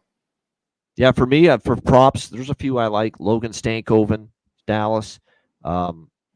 Wyatt Johnston, I think tonight could be the night he bounced in. Like, he didn't score the other night, but he did have chances. And then for the Islanders, I'm going back to the same 2 play. I had both of them for goal props. They both cashed for me in the Utah game for the Islanders. Anthony Duclair, Maxim Siplikov. Let's go back to the well with the 2 players that we thought would enhance and improve this team offensively. And they certainly did that in the first game of the season. All right, Seattle and Minnesota. We've got Minnesota minus 140 home favorites. 6 the total, shaded to the under. So Minnesota, not pretty, but effective is the best way you can put it with their win against Columbus the other night, 3-2. They got the job done in that one. We'll see if they can step it up. They're going to have to here because it'll be a little tougher here against the Seattle Kraken. Seattle has still not played since that first game of the season back on Tuesday against the St. Louis Blues, that first North American setting of the new NHL season, where for the first half of the game, I mean, they played phenomenal. They were dominant. They were all over St. Louis. And then all of a sudden at 2-0, Seattle, St. Louis gets it to 2-1, and they just were never the same after that, the Kraken. Blues got momentum, and then they scored again a couple of times. It really took a lot of wind out of the sails of the Kraken team. It took a lot of the wind out of the crowd at Climate Pledge Arena, and Seattle could not get that tying goal in the third. St. Louis hangs on for the 3-2 win. But for a good half of that game, Seattle was really, really on their game. They can get back to that. I think they've got a chance here tonight on the road to beat this Minnesota team, which is something they did last year. It was toward the end of the regular season. Seattle came to Minnesota, Minneapolis, St. Paul, and got a 4-3 win over the Minnesota Wild. So I'm taking the dog here. Just give me the Seattle Kraken. I think potentially a live road underdog here, plus 120 as they look to bounce back here following a tough setback against St. Louis where they played so great for the first half. And once St. Louis got the momentum, Seattle couldn't get it back again. What do you think here, Alex? Seattle, Minnesota. Yeah, this is a great spot with the first period over. I got 1.5. I got minus 116 at FanDuel earlier this morning. I like anywhere up to a minus $1.25, minus $1.30. I think we see offense going both ways. Like I said, St. Paul crowd Saturday night it's going to be buzzing, but Seattle's a team. Like I said, we can see that pace of play was there in that first game, but I think Minnesota is going to be able to kind of allow Seattle to open up more and get some better looks and better shots and chances. So also a little bit of a lean to the over. I might wait and grab some of the in-game over, try to get a 5.5, but I'm already in on that first period over. By the way, we have Joey Decord in net for Seattle confirmed. Marc-Andre Fleury, the Flower, his first start of the season here for the Minnesota Wild. So they are your confirmed goaltenders here for this one. For props in this game, like I said, Minnesota's had the same lines, it feels like, for like a year and a half now. So you're not getting that, whoa, someone's moving up. You're getting great value. Ellie Tolvanen might be with Beniers and Bjorkstrand tonight for the Seattle Kraken. There's a big shift in the lines here for Dan Bilesma, I think, to try to get things rolling again. Jared McCann might play with Shane Wright and Jordan Eberle. Like, if these top two lines look as they do right now, Ellie Tolvanen's got great value, and Shane Wright's got great value because they could be in the top 6 tonight for the Seattle Kraken based on the current line combo. So keep an eye on that. What do you like here in this one, Calder, with the Kraken and the Wild? Yeah, I like Minnesota. I don't have a lot of hope for Seattle right now. I like the Wild at home. I would honestly just take them. I would even take them on the puck line. I got them at plus 180. I think, the Flower, he's going to do his job. I think he's going to come in and not really let in. I think he's just going to do his job, make the saves he needs to. I like that. I'm a big Marc. They love him, that's for sure. How do you not? Everyone loves Marc-Andre Fleury. Yeah, so you always want to play hard for him. Yeah. I would think about doing the Wild puck line. I like them, especially against Seattle at home. That's my thoughts on that game.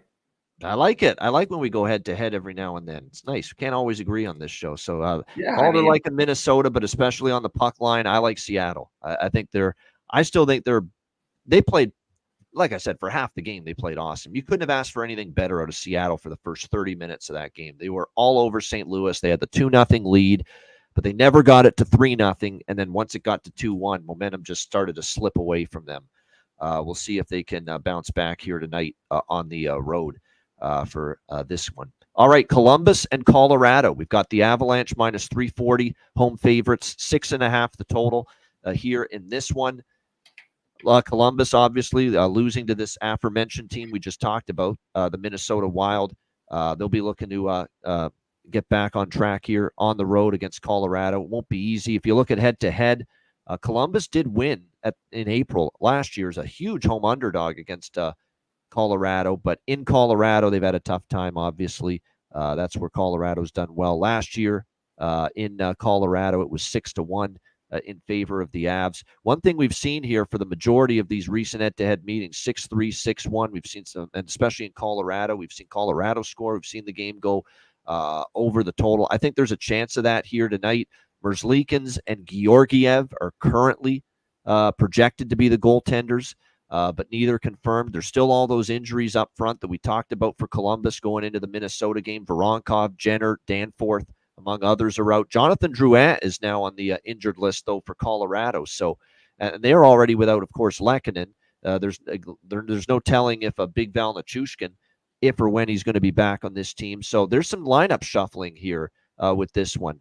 Miles Wood, Nathan McKinnon, and Mikko Rantanen. And apparently the Mr. Double name wants it Ivan.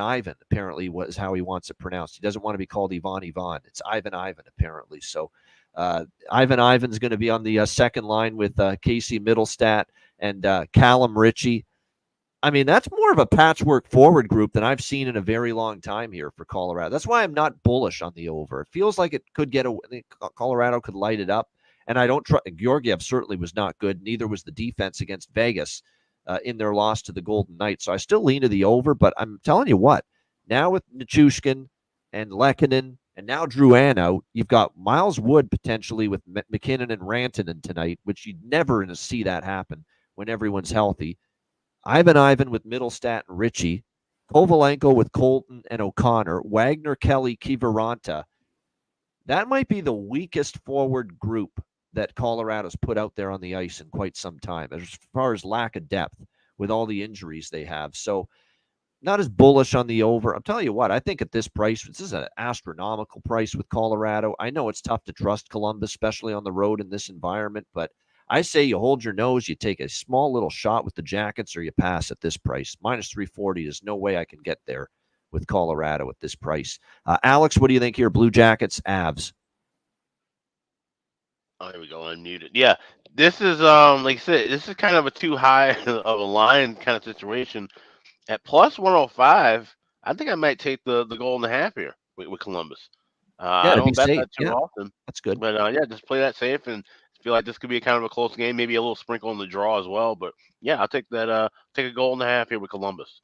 Just a small unit play. Yeah, I agree with that. I think it's like I said, and the draw, says Aaron. Yeah.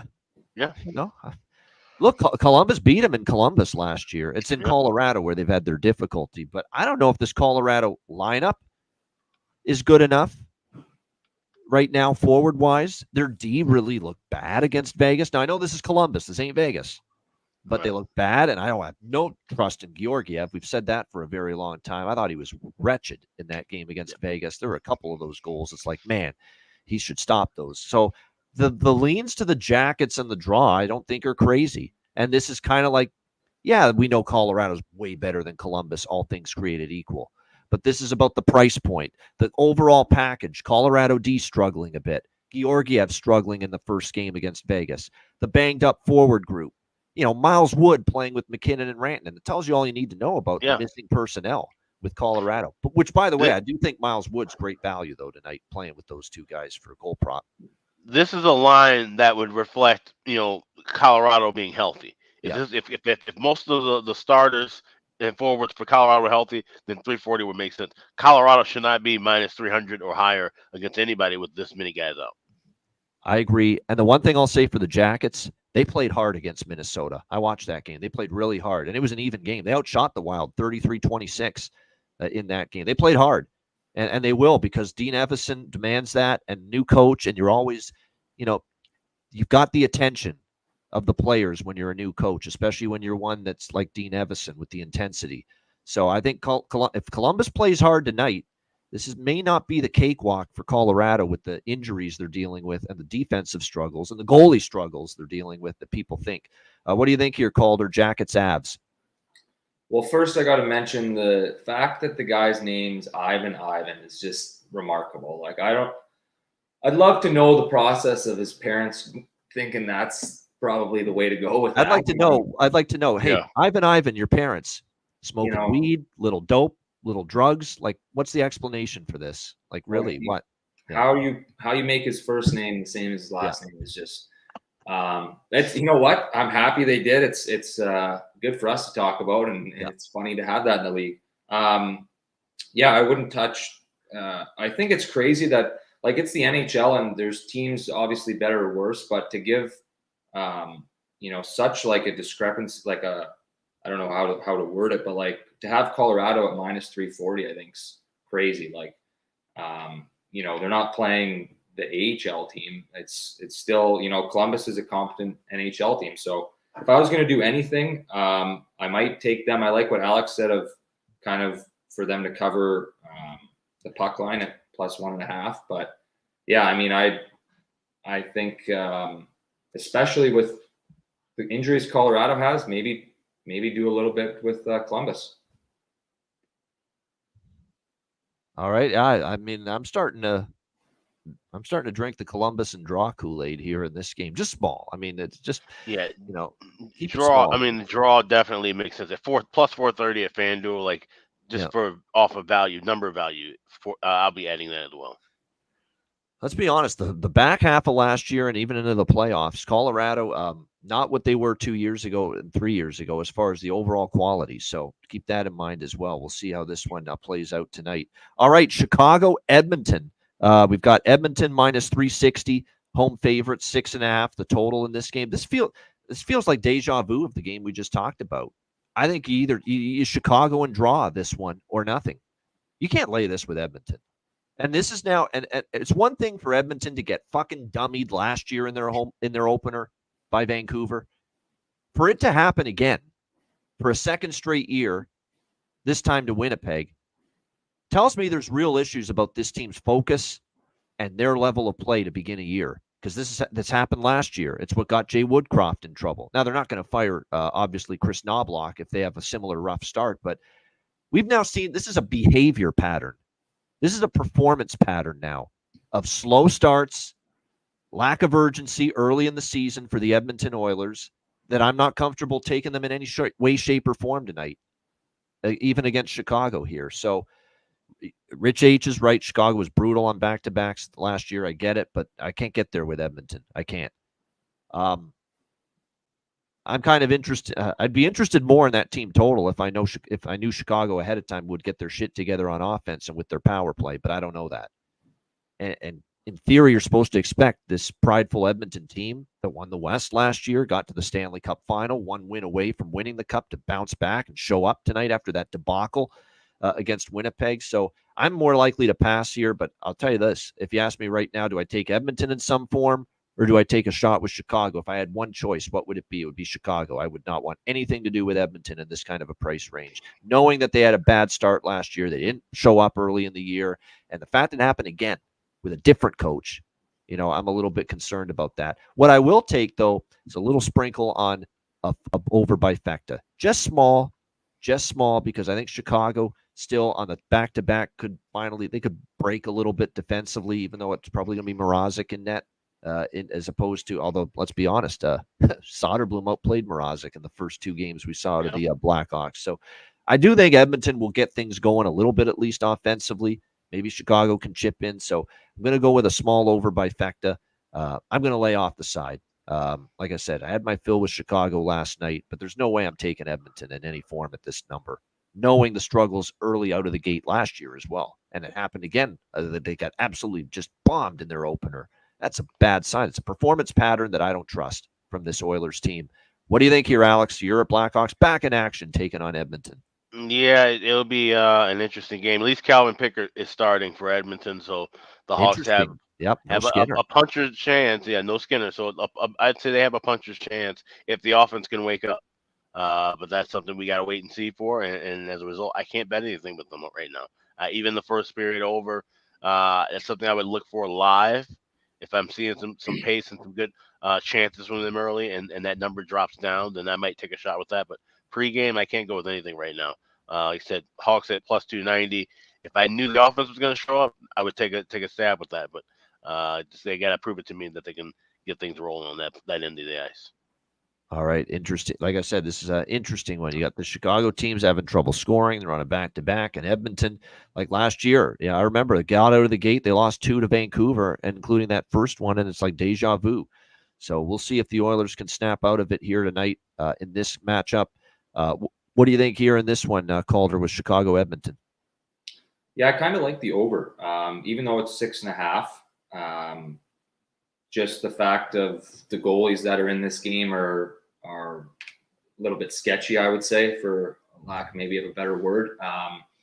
And I think it's only a matter of time before these teams, both realistically get going. Like Edmonton, it's a huge game for them. It's a statement game. They don't need this to sort of become a storyline like they did last year. So I like the fact that they're going to come out hot at home against Chicago. And I think, it's a matter of time for Chicago's power play and just in general for them to start scoring. And this could be the game against Edmonton with Edmonton's backup in net. So I kind of like the over in this game. That's my only bet I'm taking. Wouldn't touch anything else. So I like the over.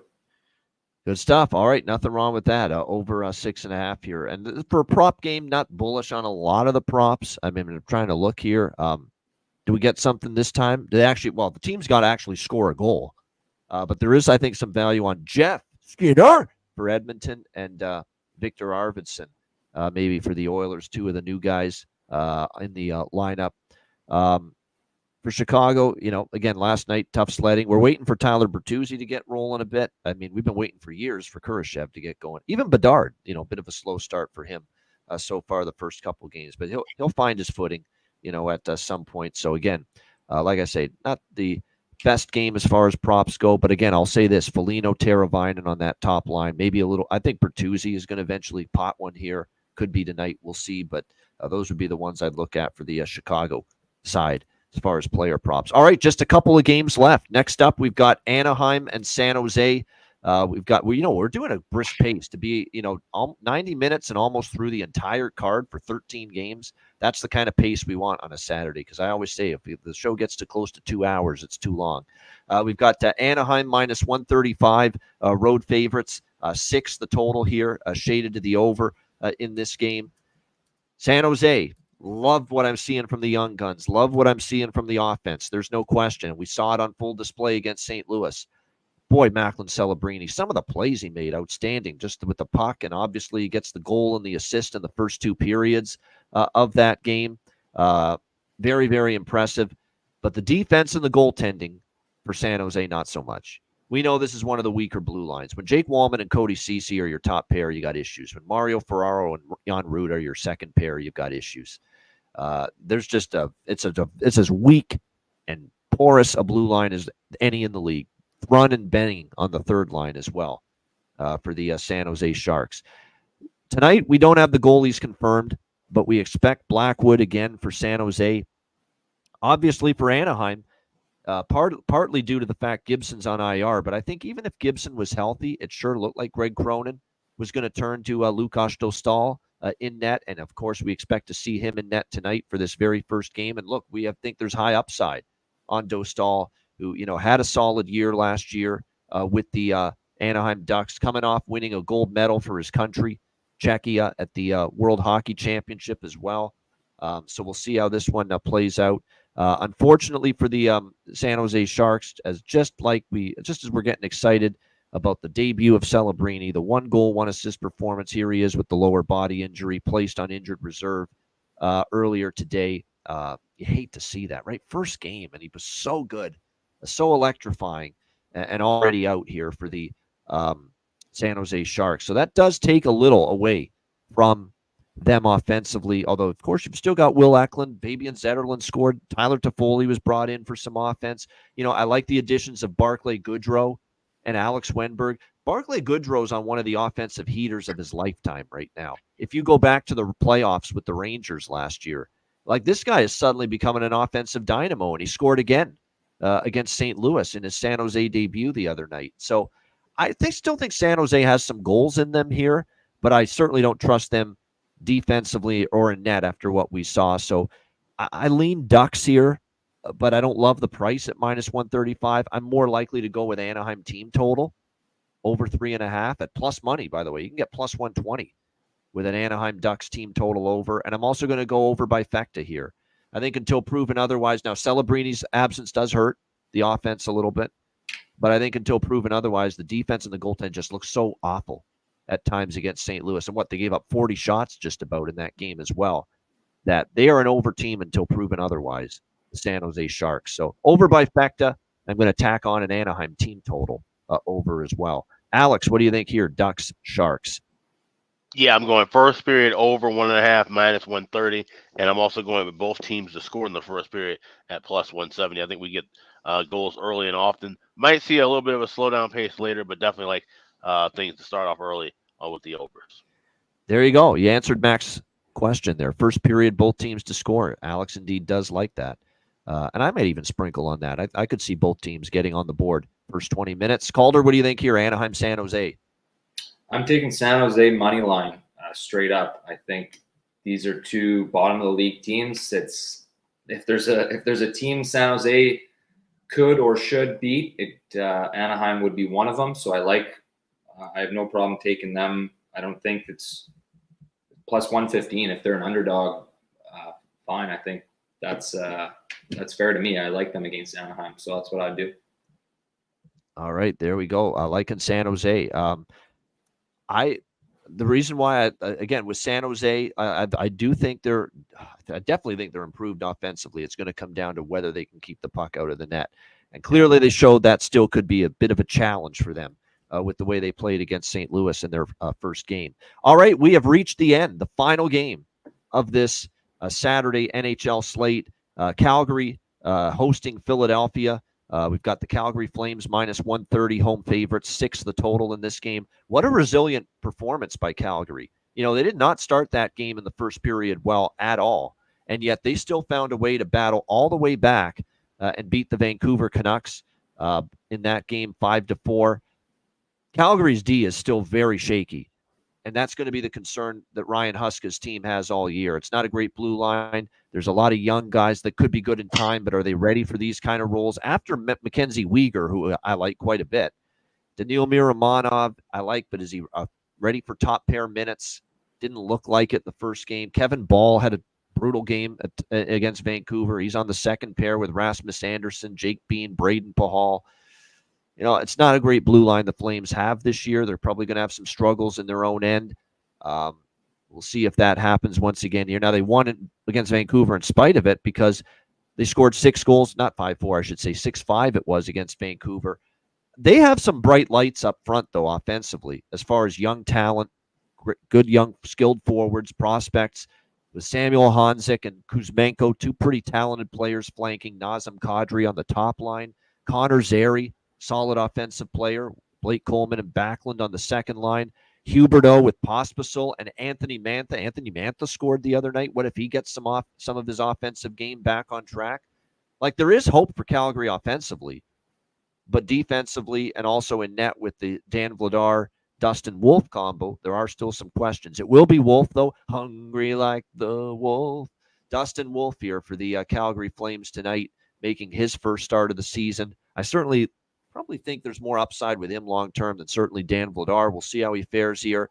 But there was a learning curve for Dustin Wolf last year in the NHL, a guy that had a 3.15 goals against average, .893 save percentage last year. Those numbers weren't spectacular by any stretch of the imagination. Philadelphia back-to-back, tough spot, gutted out a shootout win against Vancouver. So both of these teams have a common opponent here, Vancouver, and they both beat Vancouver. So interesting here on the back-to-back. We saw, obviously, Ersson last night, which means there's probably a good chance we see Ivan Fedotov here tonight, potentially, as the starting goaltender for the Philadelphia Flyers. Someone he's a huge big goalie. He's definitely got tons of size. But again, it's still a very raw, project of a goaltender, if you will. Remember, last year, 4.96 goals against 811 save percentage for Fedotov last year. So clearly, based on last year's numbers, there's still a lot of room for improvement here. I think we can somehow get ourselves out of with this game, maybe up and over this total. Calgary, to me, is an over team, and they showed that against Vancouver. Philly, not so much. So you're going to have to hope Philly can do some damage here. But against this Calgary back end that's sketchy, Dustin Wolf was okay last year, but his numbers weren't phenomenal. Maybe he's going to be great tonight. We'll see, and he's got that capability. But I would still lean to a first period full game over and a bifecta here in this Flyers-Flames game. Nothing on the side, really. I mean, I'm not laying a price with Calgary, but it's not the optimal spot for Philly, right? Coming off an overtime win on the road last night against Vancouver, now playing back-to-back. What do you think here, Alex? Final game, Philadelphia-Calgary. I feel like this could be another draw for Philly.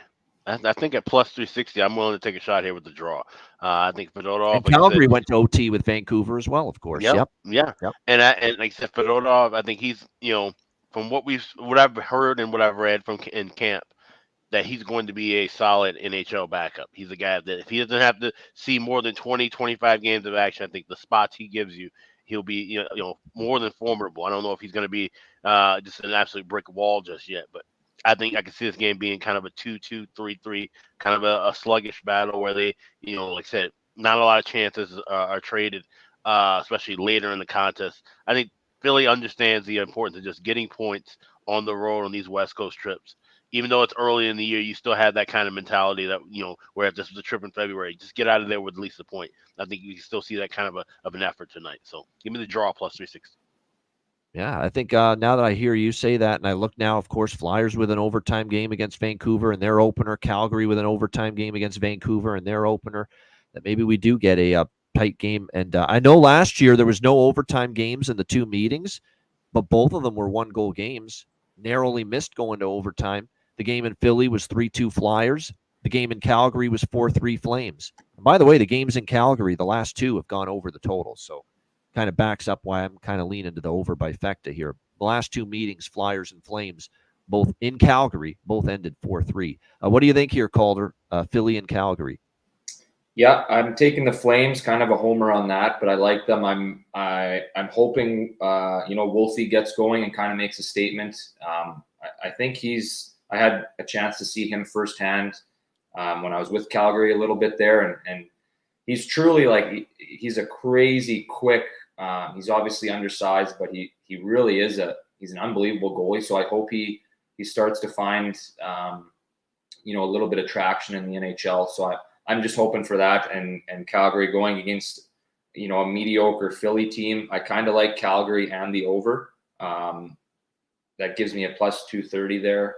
I could see that happening. And one thing I like about a little prop is maybe actually I'll save it for the bargain. So I'll wait. Yeah, I'll wait for that. So go ahead. There we go. I like it. A little tease for the audience there. He's already got the showmanship part of now being on this show as a guest down pat here. Definitely, a little tease for the bargain bin special. Not revealing anything, not giving anything away.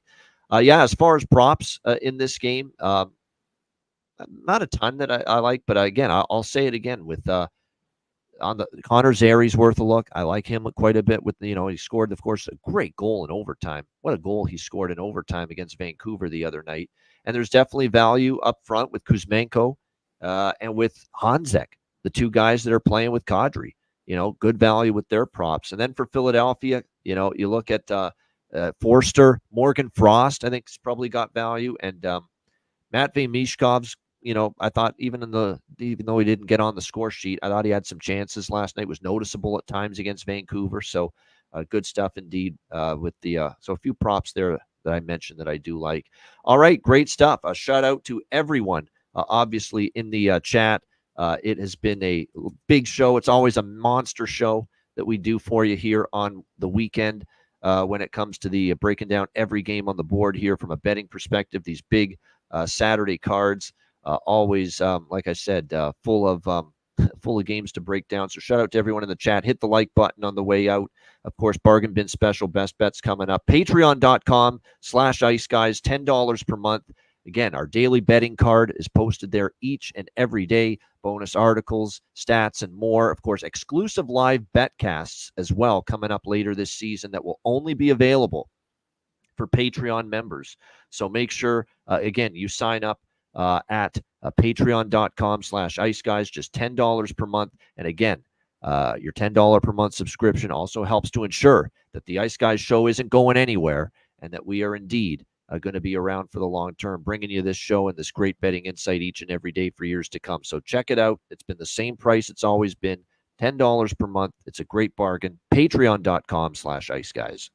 Also, check out the Ice Guys store, iceguys.myspreadshop.com. We've got everything in stock, all the new caps, the hoodies, the jackets. We got the cool Letterman jacket. I don't know if you guys have seen that, but definitely check all of the new items out, available now at iceguys.myspreadshop.com. All right, awesome stuff. All right, we will be back. And we're bringing back an old favorite with the ads coming up. Manscaped. We're playing a Manscaped ad, and it's one that you'll remember from back in the day from yours truly. So you'll enjoy that, the return of an old favorite of ours. But back in a few moments. This is a good reminder, too, to Calder, our guest. This is going to be like a little 2-minute intermission here. So if you got to get another drink or go to the washroom or do any of that shit, you can do that right now if you want to. But we'll be back in a couple of minutes with Bargain Bin Special of the night and best bets to wrap up the show in just a moment, right after we hear from our great Ice Guys sponsor.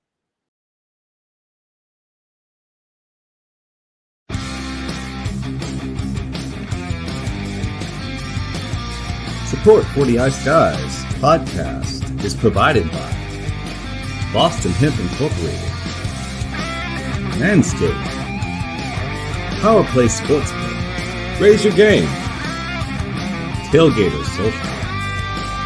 And a big thank you to all that subscribe to the Ice Guys Patreon page.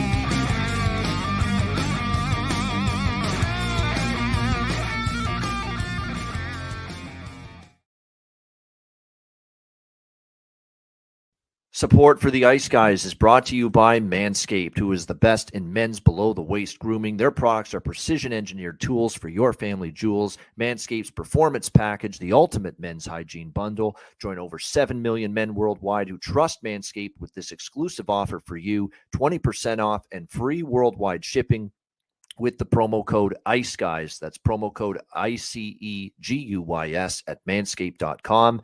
If my math is correct, it's about 14 million balls that you can preserve. The Performance Package 4.0 is the complete accessory package to take care of everything that is required. You've got, of course, the Lawnmower 4.0.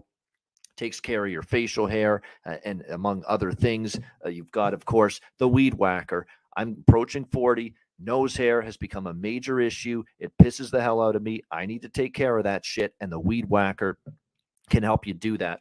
Both of these products, waterproof and a 4000K LED spotlight for a more precise shave. And you'll also be able to take care of those delicate areas with the ball toner, with the ball deodorant, keep you smelling good, looking good, and feeling good down in the nether regions. This complete Performance Package 4.0 will take care of everything for you, for all you guys out there, and it's courtesy of our good friends at manscaped.com. So get 20% off and free shipping with the promo code ICEGUYS at manscaped.com. That's 20% off with free shipping at manscaped.com. And use promo code ICEGUYS. Unlock your confidence and always use the right tools for the job with Manscaped.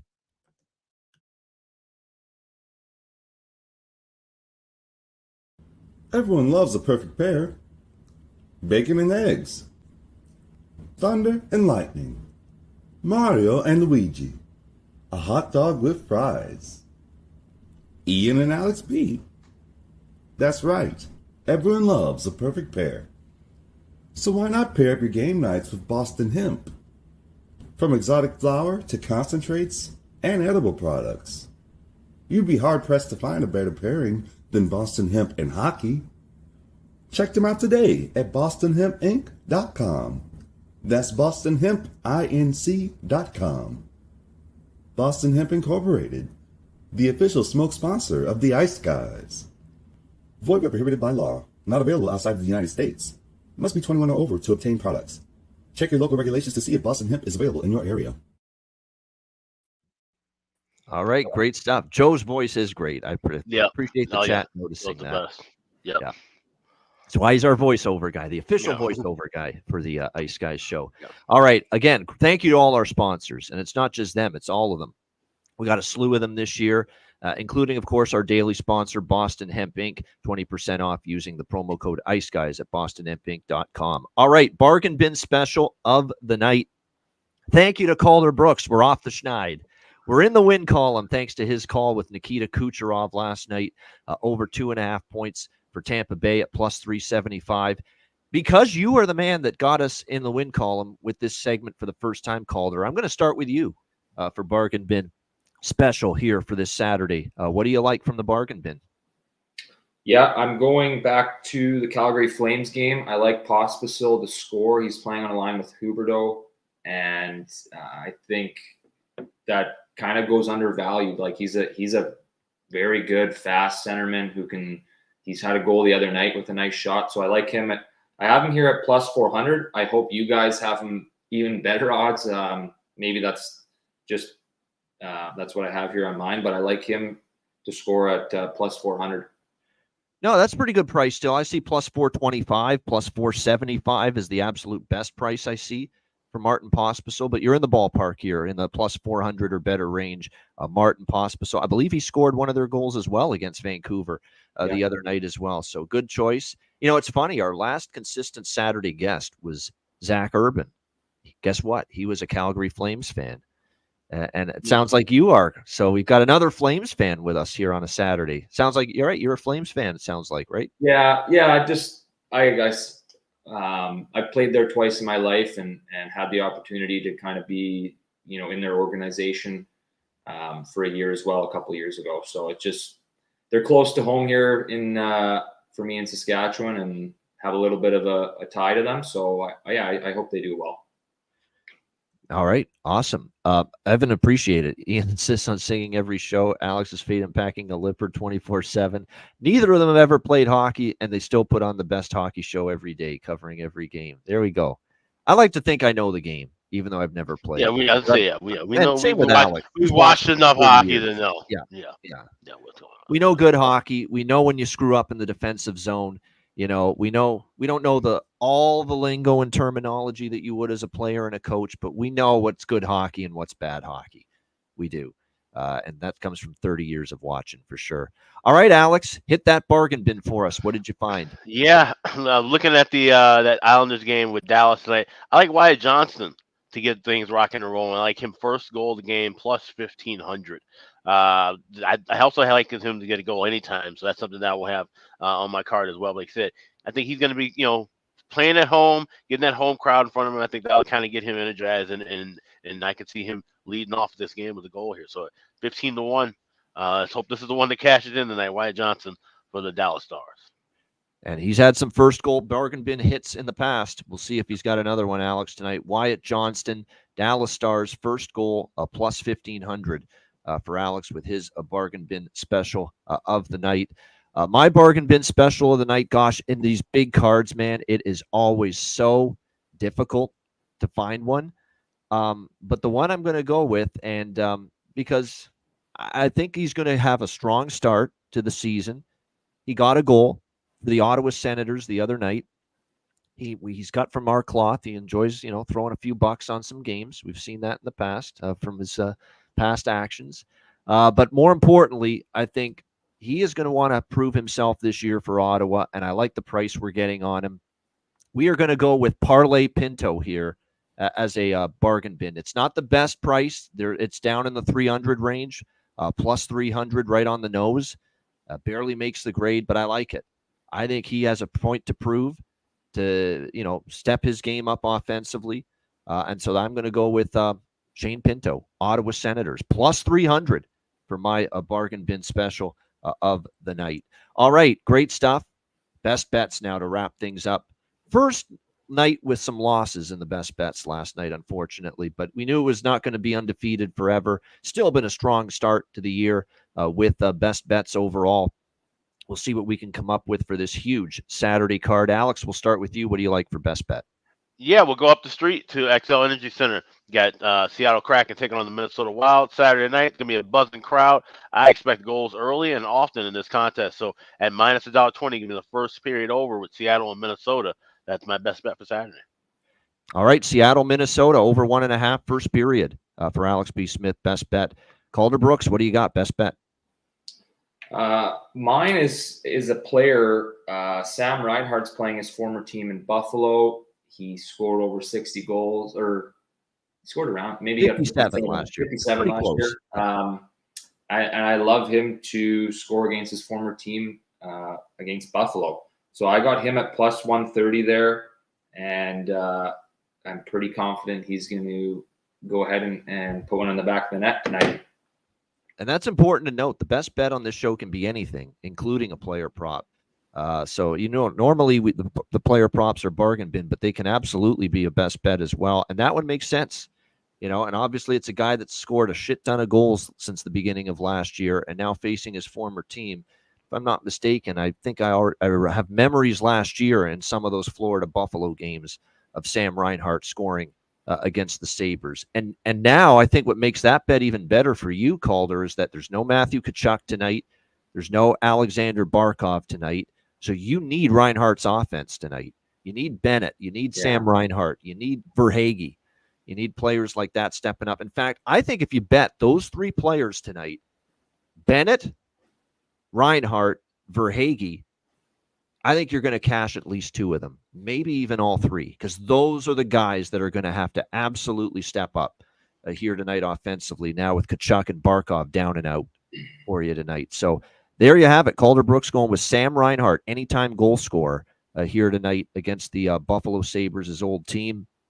And you can, again, get that price. You can get upwards of plus 190 95, it looks like, with Sam Reinhart. Is that correct? I want to make sure that's not a glitch by BetStamp. But either way, you get a pretty solid plus price with it. That is going to be the best bet here for Calder Brooks for Saturday. My best bet for this Saturday card, you know what? I really like that angle. I really do like that angle. And I like that they lost Thursday night against Toronto. I think they've got the chance to catch Washington early. They've played 3 games. This is the first game of the season for the Capitals, and we still know New Jersey's a better team than Washington. I think they're going to have a good start, and I'm going to go for not just the money line here. I'm going to go with the puck line. Let's go for a plus price score here tonight. New Jersey Devils, -0.5, plus 170, first period puck line against the Washington Capitals. I like this angle. This is going to be their 4th game of the season. Washington's first. A big advantage, I think, early in this game. And you've got them coming off a loss where even Sheldon Keefe said it wasn't our best game. So I like the way this sets up. New Jersey, a hot start in the nation's capital tonight. New Jersey first period puck line, -0.5, plus 170 against Washington. That is going to be my best bet for this Saturday NHL slate. Shout out to everyone in the chat. We appreciate it. Hit the like button if you haven't done so already. Appreciate it. It's a huge Saturday. We've got NHL, the big baseball game going on. Game 5, winner take all. Cleveland, Detroit winner plays the Yankees in the ALCS. Got a huge college football slate going on. 2 CFL games, one of boxing tonight. Boxing tonight, one of which Calder's going to be at. He's a Saskatchewan guy. He's rocking his Saskatchewan Roughriders hoodie. He'll be there tonight. BC Lions, Saskatchewan Roughriders, huge game. Yeah, it should be a fun day for sure. It's always good. Riders get a home playoff game if they win, so let's hope that happens. And I have a bet on them tonight in that game, so I'm hoping it happens too, no doubt. I like their form better than BC right now. Hopefully our form is great with this Saturday card tonight, and we cash some tickets. So thank you to everyone for tuning in. Fun to have that first Saturday show in the books. Appreciate all of you joining us. Hit the like button on the way out. A reminder, the Ice Guys is live 7 days a week, Monday to Friday, 2 p.m. Eastern, Saturday and Sunday, noon Eastern. If you can't watch the show live, download the Ice Guys podcast in audio form on all major podcast platforms. For Alex P. Smith and Calder Brooks, I'm Ian Cameron. Have a great Saturday. Enjoy all the action, and good luck. And we will be back with you tomorrow on Sunday, same time, noon Eastern, for another edition of the Ice Guys.